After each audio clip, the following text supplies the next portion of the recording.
Good morning and welcome to Wausau Distance Ed. This is PLAR History Geography. My name is Jonathan. Once again, I am your teacher for this course. Again, this is PLAR History and Geography. I know today is not Tuesday, but it's Wednesday. However, we're doing PLAR History Geography today during this time slot. Normally this time slot is for Andrea's PLAR English, but she did that class yesterday during my time slot. So just a reminder, this is just a one-time switch only, where myself and Andrea switched time slot as she was away in Winnipeg for our conference. So again, this is going to be PLAR History and Geography. Other than that, that's just pretty much all the announcements I have for today. Again, just a reminder, feel free to call in, listen, and participate throughout my lesson. Again, if you have any difficulties or any questions with your assignments or whatnot, you can get in touch with me, your teacher, Jonathan, in many, many ways. One, you can call me during my office hours. Two, you can fax me your assignments or fax me questions or whatnot. Feel free to call me during my cell after my office hours or in the evening. Again, email. I'm always on my email, so feel free to shoot me an email. And social media, I have Facebook, so feel free to add me as a friend on Facebook at jhowasa. Again, there's many ways you can get access to my lessons. Again, all my lessons will be posted on my YouTube channel. They're posted on the Wausau archive in many, many ways too if you don't have internet access. Again, my office hours, pretty consistent. Don't need to go through that right now. Are there any questions before we get started today, class?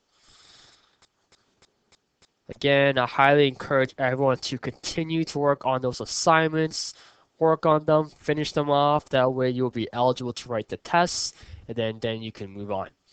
Okay? Alright, so let's get right into it. So last class, we started lesson 1 where we looked at Canada in the early 1900s. Okay, so I'm going to do a quick review and zip through some of the topics that we talked about. I think there's maybe a couple more slides left in this lesson that we need to finish. Once we're done with that, we'll go over questions on assignment 1, your first assignments, go over some of my expectations and what's an acceptable answer and what's not an acceptable answer. And then we'll continue on looking at Canadian history with our next lesson looking at World War I. Okay, so before we get into that lesson, again, let's quickly go through these slides and finish off this lesson from last class.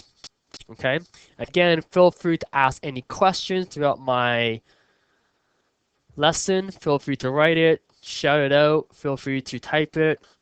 Okay, again, this is your class, our class. Again, we'll try to make it fun and engaging for everyone.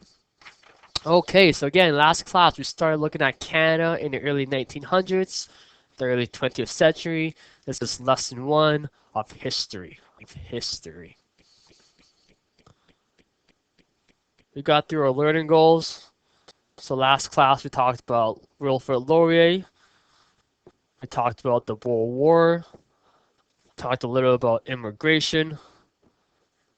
We talked about women's lived experience, and today we'll get to our last topic, our foreign policy, looking at free trade. Okay? So these are our 2 topics that we'll finish off today, and then we'll move on to our next lesson. So again, during this time period, as you recall, our Prime Minister was Wilfrid Laurier. He had a man of vision. He wanted to change Canada. He promised Canada was the land of opportunity. The 20th century was Canada's century, our time for growth and opportunity. His goals were Canada's development of western provinces. He wanted to build a second railway system in Canada, which he did. And he wanted Canada to control its own defenses. Some of his main achievement was in 1905, he established two more provinces in Canada. He created Saskatchewan and the province of Alberta. Again, just a reminder, when Canada joined Confederation in 1867, Canada only had four provinces. With Laurier in power, he created two more. So this was just some of his achievements and some of his goals.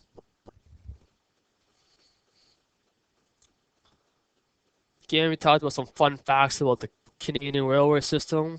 I'm not going to go through that.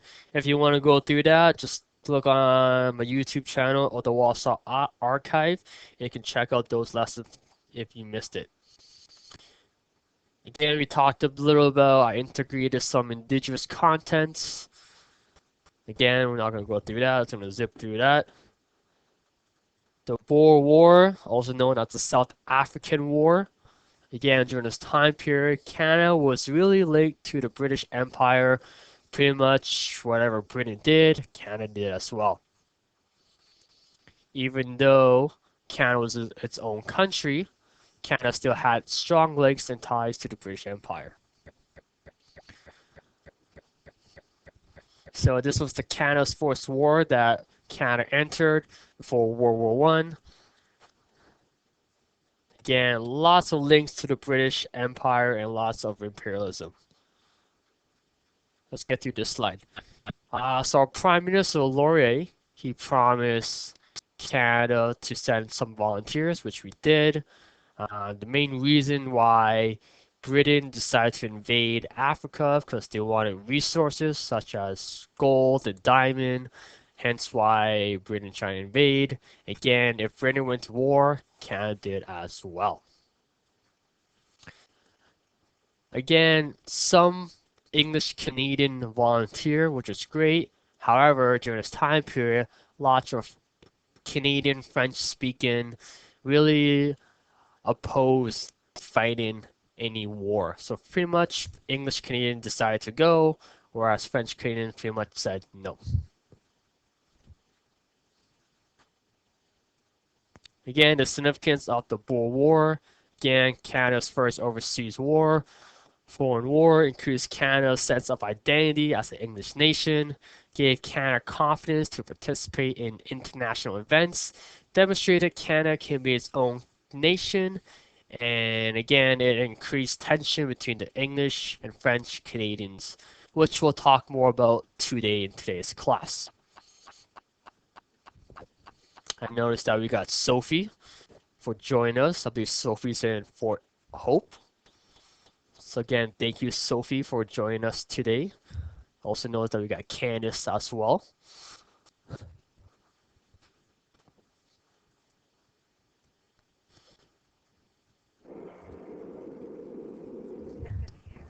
Hi, Sophie. How are you today? I'm doing good. Good. Are you working on your assignments so far?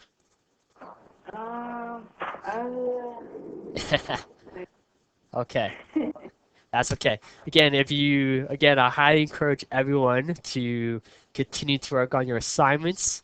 Nothing too difficult. I'll be talking about questions on assignment one very, very shortly, and hopefully you can do those questions as I talk about them.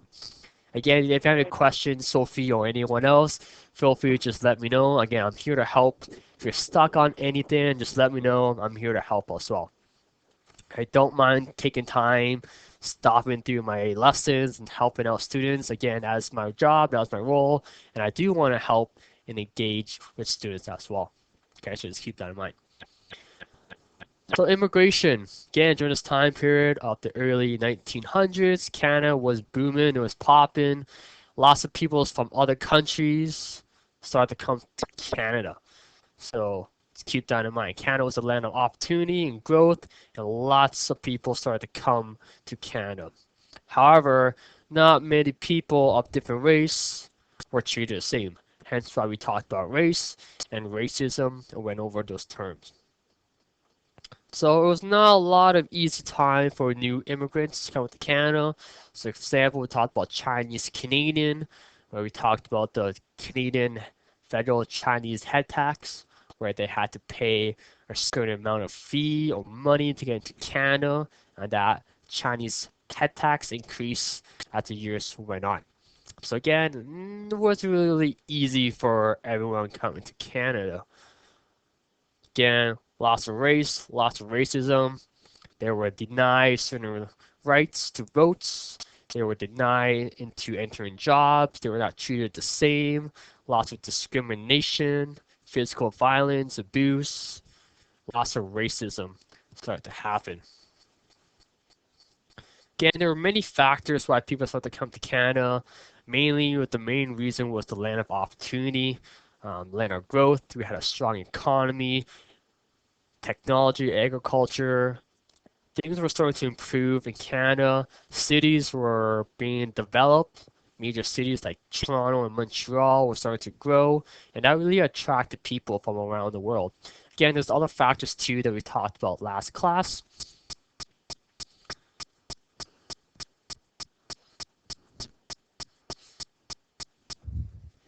Again, like I talked about, racism was not the only factor that was the main role. Other factors, let's get to a new slide. I'll write this down for everyone.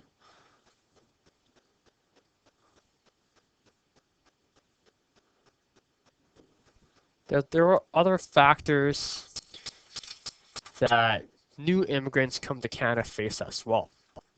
Again, we already know racism was a factor. Another factor was language.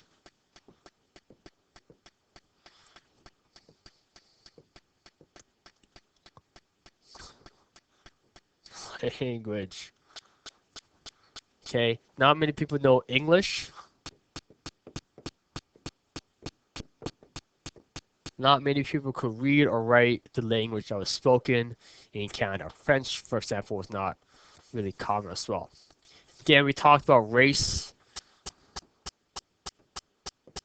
and what that word means. Another factor was religion. There was a different religion in Canada, whether you're a Catholic or Roman Catholic or Protestant or whatnot. Okay, and that was another factor that people had to overcome as well. Jobs. Okay, a lot of these jobs that new immigrants came, they were not easy jobs. They were dangerous jobs.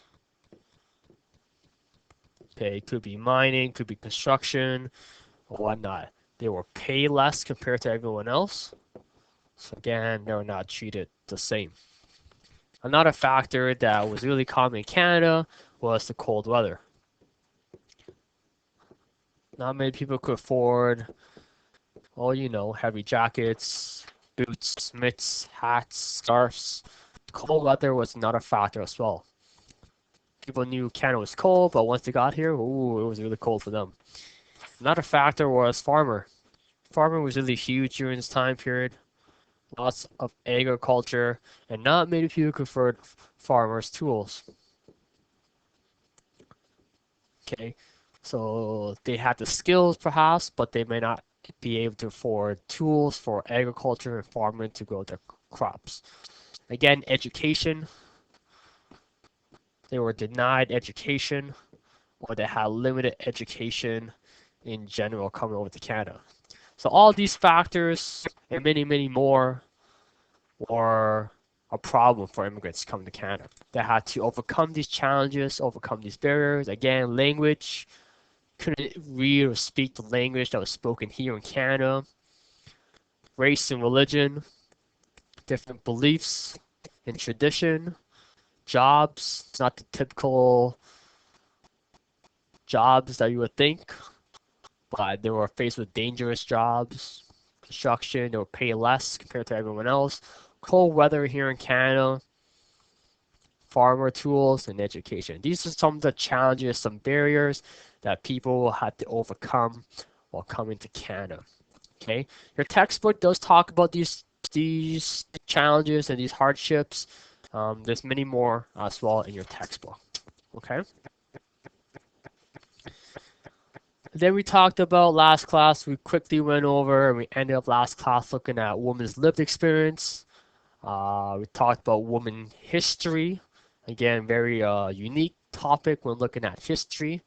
Again, during this time period in Canada, whether they were immigrants or already living in Canada, women were faced with marriage, motherhood, domestic work, and all these were faced in all social classes, whether you're rich, poor, wealthy, or not. Everyone faced the same challenges in terms of women. They were not treated the same, financially different. They not were paid the same. They didn't have many jobs. The jobs that were open to women were textile factories, waitresses, domestic service, offices, nurse, female teacher. Again, some of these jobs that I just listed were kind of gender specific roles that women had to do. Okay, there were not many jobs in the market for women during this time period. Again, their main role during this time period was home in the house, something that we like to call the angel in the house, um, where they did a lot of daily housekeeping activities such as washing, iron, baking, cooking, cleaning, dusting, maiding. Okay, all your typical generalized female, feminine, non-masculine jobs. Okay, domestic service. Okay, especially the working class and immigrants, they were paid less. Again, during this time period, it's really highly influenced by something known as the Victorian ethos period. And we talked about Canada being linked to the British Empire and Britain, especially Britain during this time period.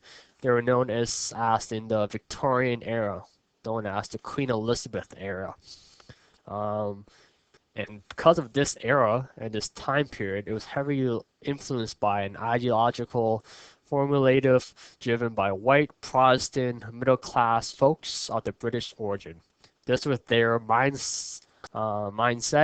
This is what was happening in Britain. Because of this, they brought it over to Canada as well. When Britain came to Canada, they brought the tradition, knowledge, lifestyle, culture all over. And because of this, Canada pretty much followed the Victorian ethos. It was pretty much a code of behavior, an expectation based on gender.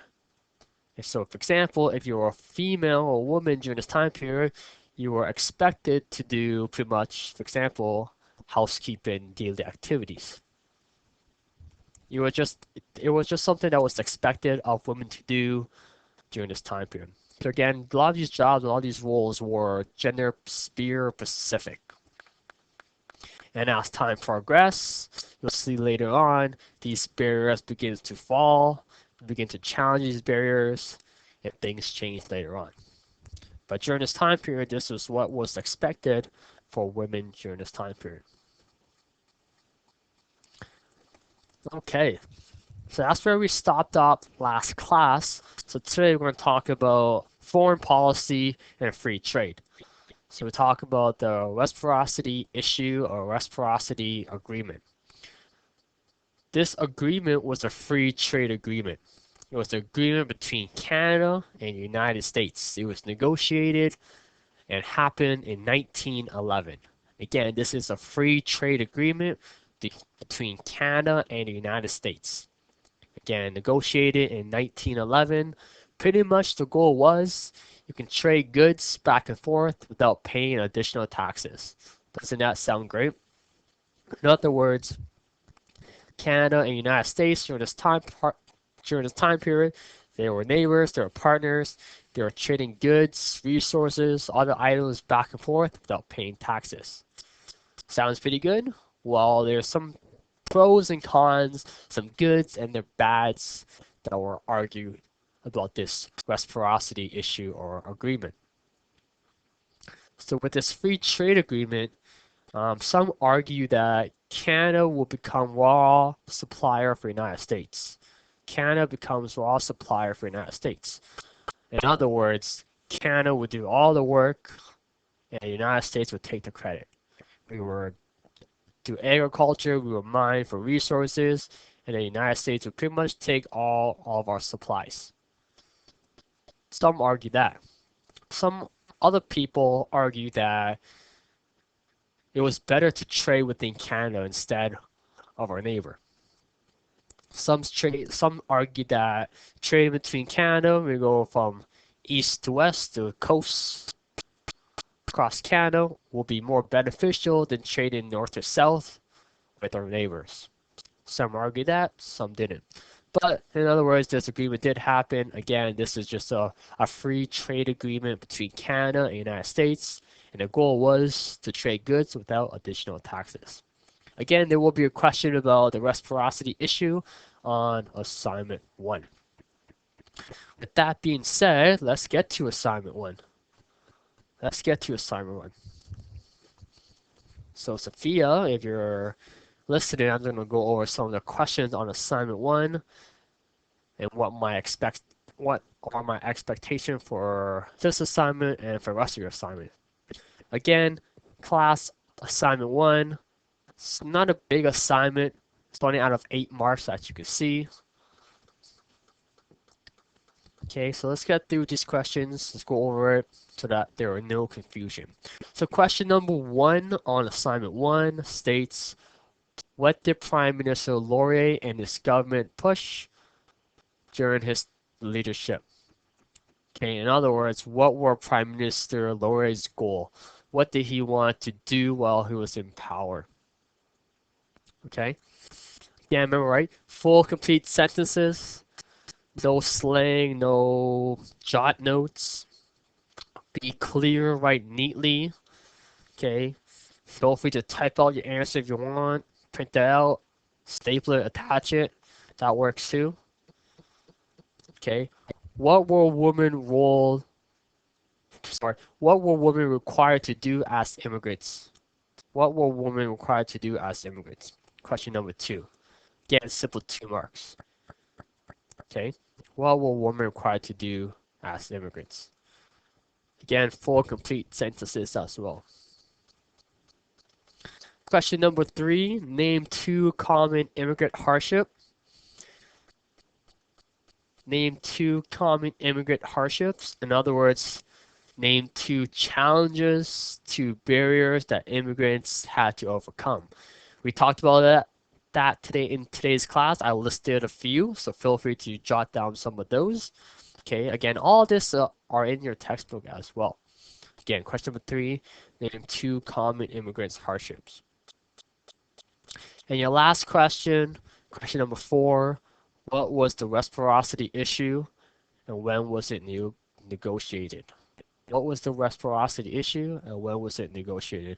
In other words, when was it signed and what was it? Again, tell me its purpose, its goals. Okay. Any questions with that in terms of assignment 1? Again, pretty straightforward. Simple 4 questions, each out of 2 marks. Assignment 1, boom, out of 8 marks. Okay, very straightforward. No surprises. If you have been listening, should be no problems. If you read your textbook, which you should do anyways, you should have no problem. If you do have problems or if you are stuck, just let me know. Remember, I'm here to help as well.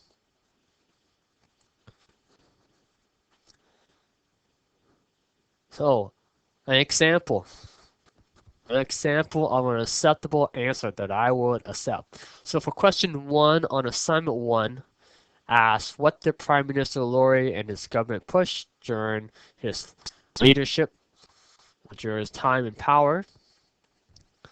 Okay, that was the question. Okay, I'll say it again, do not just copy straight from your textbook. Okay, so do not just copy that whole paragraph where it talks about, and I quote, his term as prime minister lasted from 1896 to 1911. Laurier and his government pushed for Canada's Okay, don't just copy down that whole paragraph or that whole page. You will not receive full marks, and I will ask you to simply do it again. Okay, again, remember, do not copy straight from your textbook. Okay, put it into your own words, full, complete sentences. I know the answers are there, but just write down what is being asked. Okay, there's no need to copy down the whole page, the whole paragraph.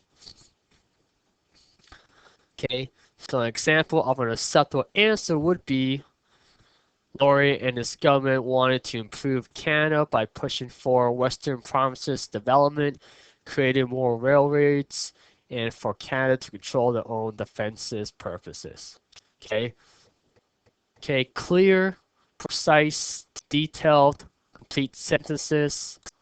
Boom, 2 marks right there. Okay, full marks. Okay, pretty straightforward.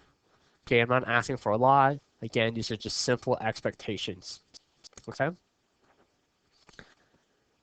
Again, feel free to scan your work, email it to me, fax it to me, take a picture with it with your camera or your smartphone or your tablet, send it to me, and I'll mark it. Pretty straightforward, okay? Are there any questions before we move on to today's actual lesson? Any questions?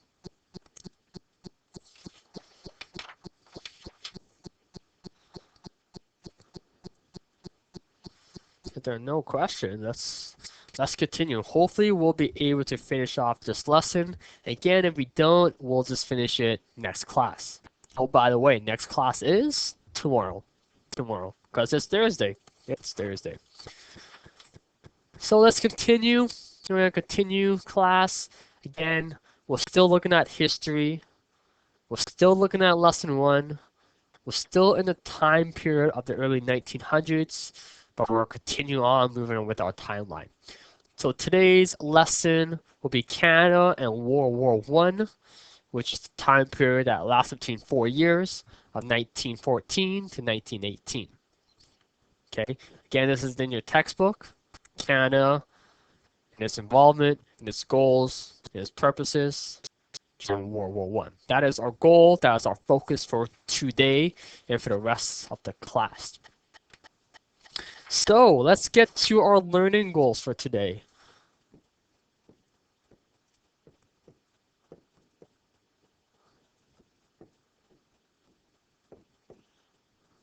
Okay, our learning goals for today, or our learning expectation today, is that by the end of today's class, you'll have an understanding of what happened in Canada or with Canada during World War One. Okay, that is our goal. That is our focus for today. So, we're going to talk about World War One. We're going to talk about the cause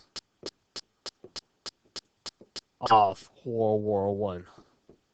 Okay, we know lots about it, but what actually transpired? What led to World War One? We're going to talk about the man on the 100 Canadian dollar bill. His name was Robert Borden.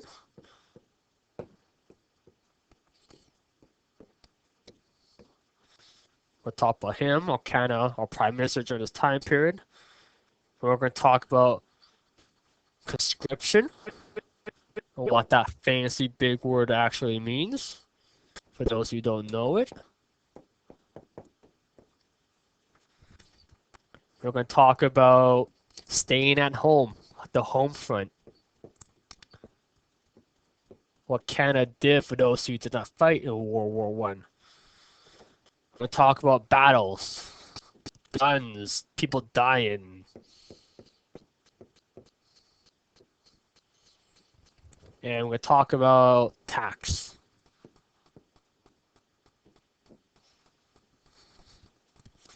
And these are our topics for this lesson.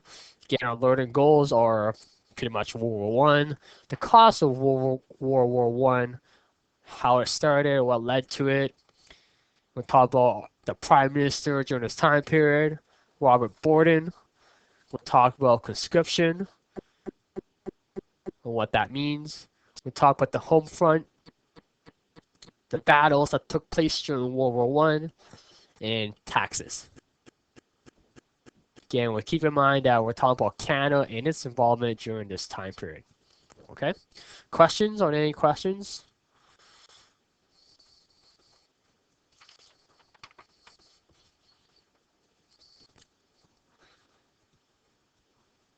All right.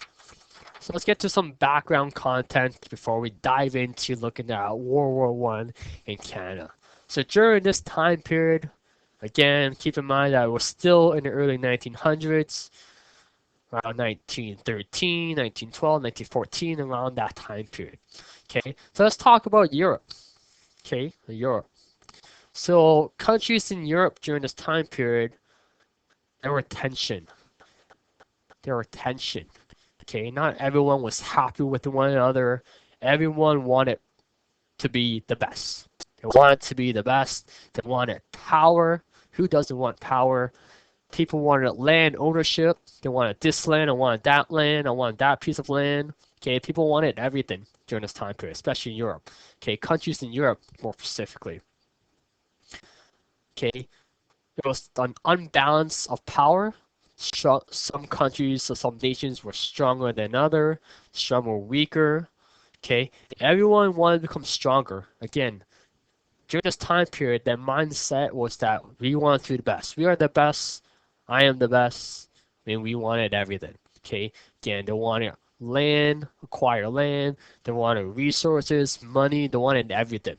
Okay, in other words, there pretty much everyone was pretty greedy. Okay, they wanted everything. Okay, so lots of tension was happening in Europe. Okay, land ownership disputes. Everyone wanted to be the best.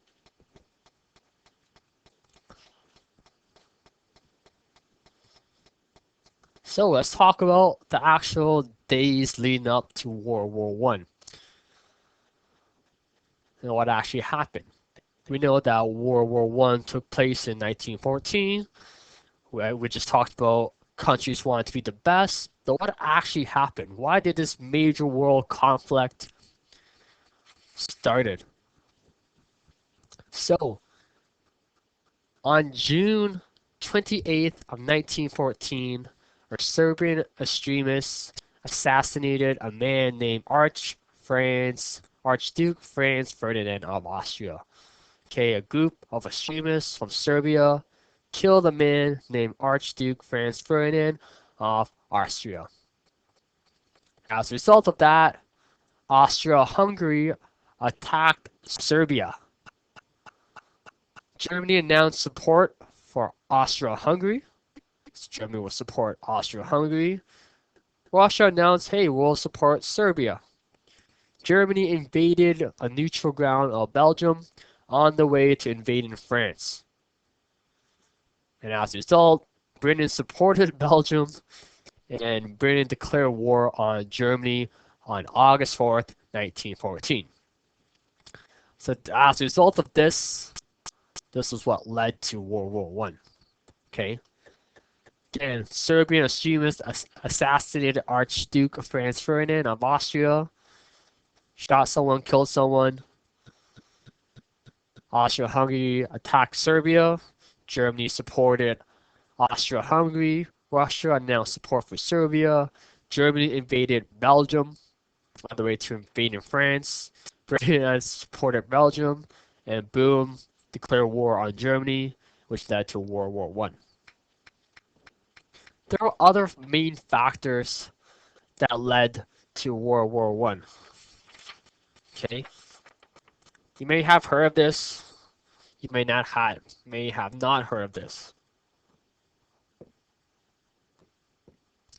Something called Maine.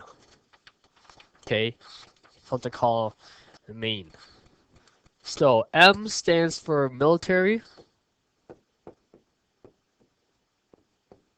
Okay, guns, tanks, ships. Okay, everyone wanted to have the strong army. Okay, A, alliance. Okay, countries were teaming up with one another. I have your back, you have my back. We'll attack them.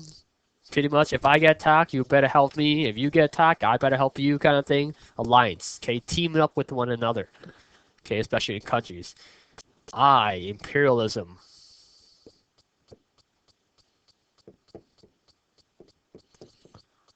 Imperialism simply means imposing one influence or culture onto another. Okay, all falls back to, hey, I am the best, therefore you must follow my rules, or my culture, or my religion. So I'm trying to push my religion onto someone else. Okay, everyone wanted to be, again, have power, wealth. Everyone wanted land. Everyone wanted to have a big empire. Okay, everyone wanted to impose their influences onto another. Hence why we have imperialism. And the last one, N, is nationalism.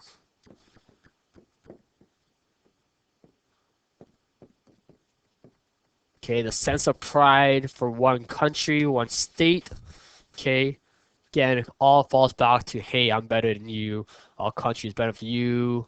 Um, I support my country no matter what, kind of thing. Okay, nationalism. Again, we talked about this during the first slide of European and what was like in Europe during this time period. Again, lots of military were being established. Everyone had the biggest army, the strongest army. People were creating alliances with one another. Countries teaming up with one another. Imperialism, who wanted to impose their influences onto another, but people may not necessarily agree with that. And a sense of pride in one's country in terms of nationalism. All these main factors and this event of Archduke Franz Ferdinand and invading other countries and supporting other countries pretty much led to World War One. Okay, all this play a factor. Okay, so when we talk about World War One, just keep that in mind: military, alliance, imperialism, and nationalism. All these play a role.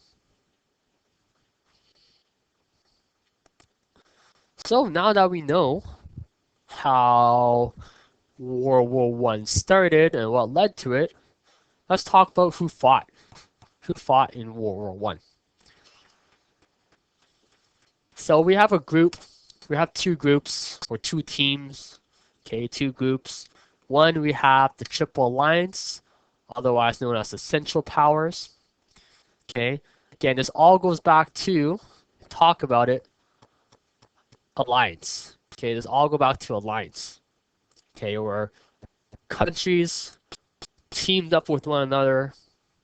So on one side, we have the Triple Alliance, the Central Powers, consisted of Germany, Austria-Hungary, and Italy. Okay, and on the other side, we have the Triple Entente. Triple Entente, or the alliances, or alliance. And on this side, we have Britain, France, and Russia. Okay, these two groups, these two powers, Triple Alliance and Triple Entente, pretty much fought against one another. So again, looking at Canada's involvement, I will hear that Britain is at war, so is Canada. Okay, again, whatever Britain did during this time period, Canada did as well. If Britain declared war or the entrance into World War One, boom, Canada was involved as well. We pretty much had no choice. We were a colony of the Britain, so we need to support Britain, and whatever Britain did, we were in. So therefore, Canada was a part of the alliance. So we can add Canada here as well. Okay, so Canada is a part of the alliance.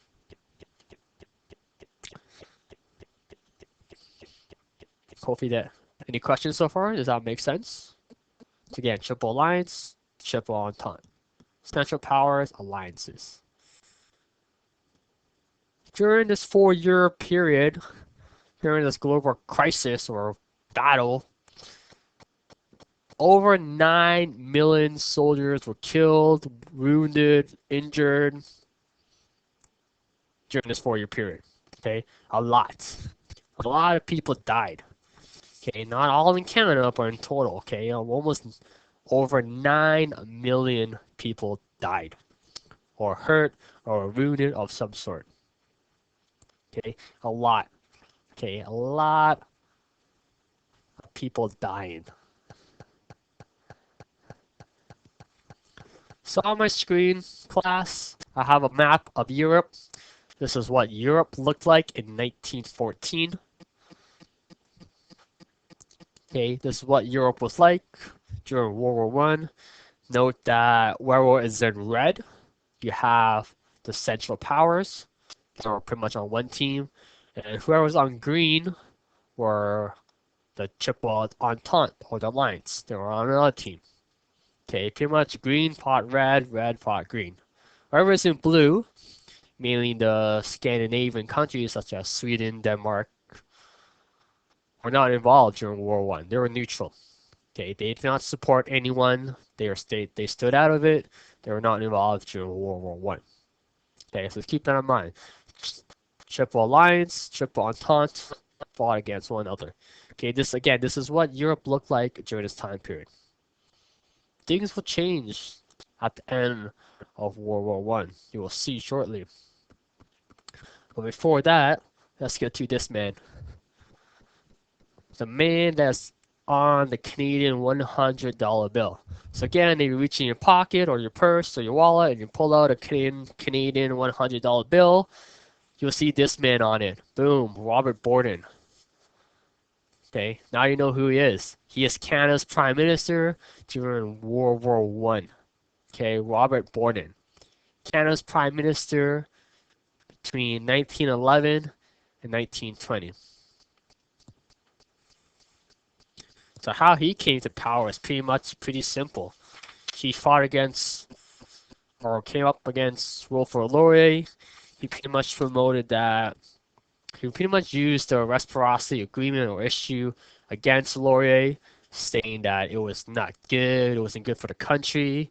A lot of anti-propaganda poster ads against Wilfrid Laurier, and because of that, people started believing Robert Borden and how this free trade with Canada wasn't beneficial for Canada, and as a result, he was Canada's Prime Minister next.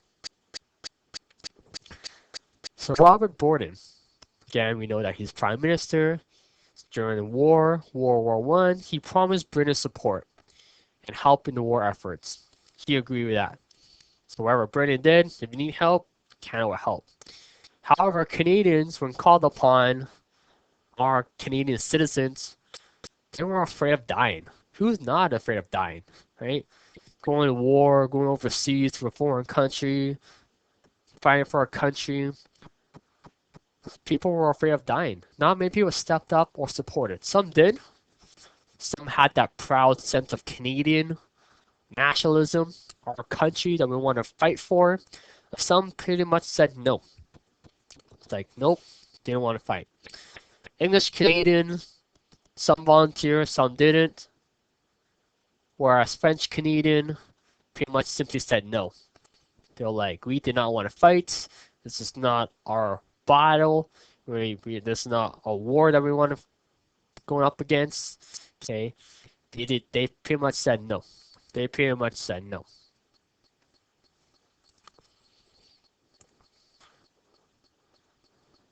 Conscription.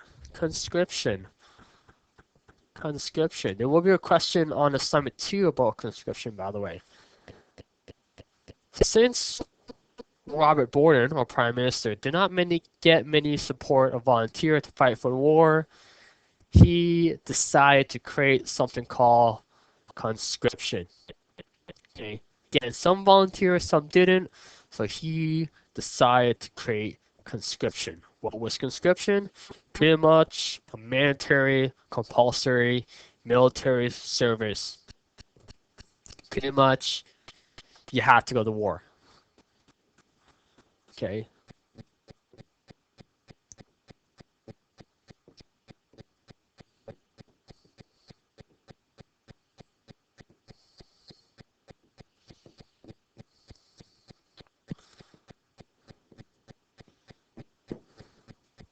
Okay.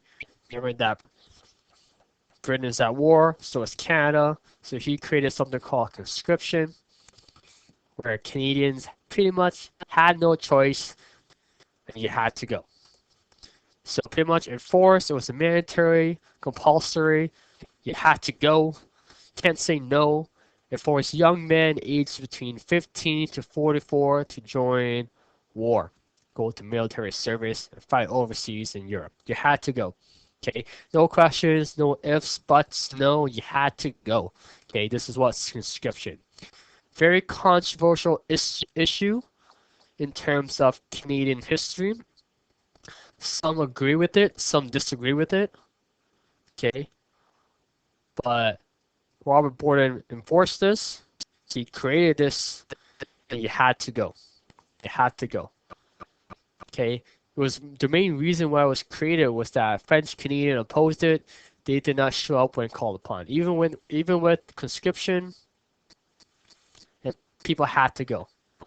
Okay, people had to go, whether you agree with it or you didn't. Again, had to go to war between ages 15 and 44. What if you were not between the age of 15 to 44 if you were not a man? What if you were still a child, a kid? What if you were a woman, a female, a mother? What happened? Something known as the home front. Staying in Canada. Okay, didn't go to war, still in Canada.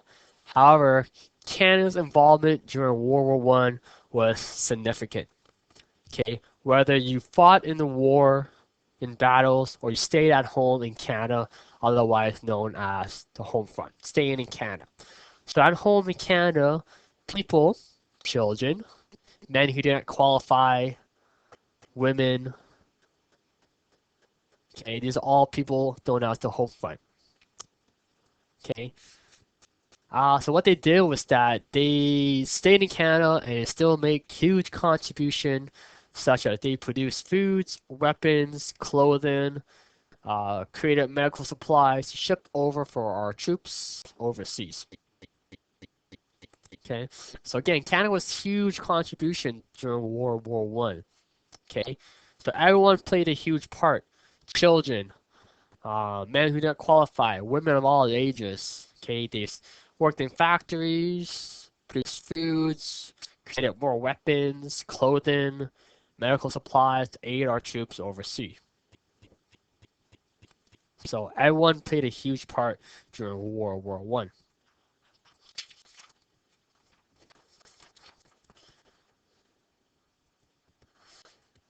Let's talk about the battles. Let's go overseas and talk about the battles. The battles that Canada fought in. There's two battles that are mentioned in your textbook. You want to talk about them? The Battle of Ypres, capital Ypres, and the Battle of Vimy Ridge, capital Vimy, capital Ridre. Okay, so these two battles are mentioned in your textbook, so we're going to talk about them. So let's talk about the first one, the Battle of Ypres. Took place in France, 1915. First major battle that was fought by Canadian troops, the Battle of Ypres. Canadian Army military forces were really determined. They had confidence. What made this battle significant was that the German troops decided to experiment and use or tested out a new deadly weapon known as chlorine gas. Chlorine gas. This cloudy, yellowish, greenish cloud was really, really deadly. It was made people suffocate, people die from it. It burned your eyes, your nose, your lungs. Pretty much it was a surprise attack by the Germans. It caught Canadian troops and other troops off guard when German troops used this new weapon called chlorine gas. This yellowish gas, greenish cloud that pretty much made people suffocate if they inhaled this gas. So this is why this battle was significant. Canada first battle, German used a new weapon called chlorine gas. Battle number 2, Vimy Ridge. Vimy Ridge. Again, this is another battle that took place during World War One. Canada also fought in it. Canadian troops fought extremely well. It was our first military victory. So hooray. So we won this battle of Vimy Ridge. And because of our victory, we were awarded the 4 Victorian Crosses. This battle was really significant in terms of establishing Canadian identity. This battle was kind of like a symbol of the birth of Canadian nationalism, or pride, and Canada awareness. Okay, pretty much it said that hey, we won this battle, and because of that, we are starting to be recognized as our own country. Sense of nationalism started to erupt as well. Again, during both these battles, thousands and thousands men were killed. Okay, no surprises there. Another major battle that was not talked about in your textbook was the Battle of Passchendaele.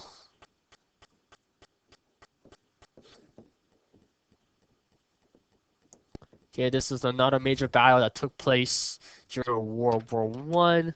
Again, Canada fought in it. The significance of this battle was that it was really crazy. A lot of bad weather that really took place.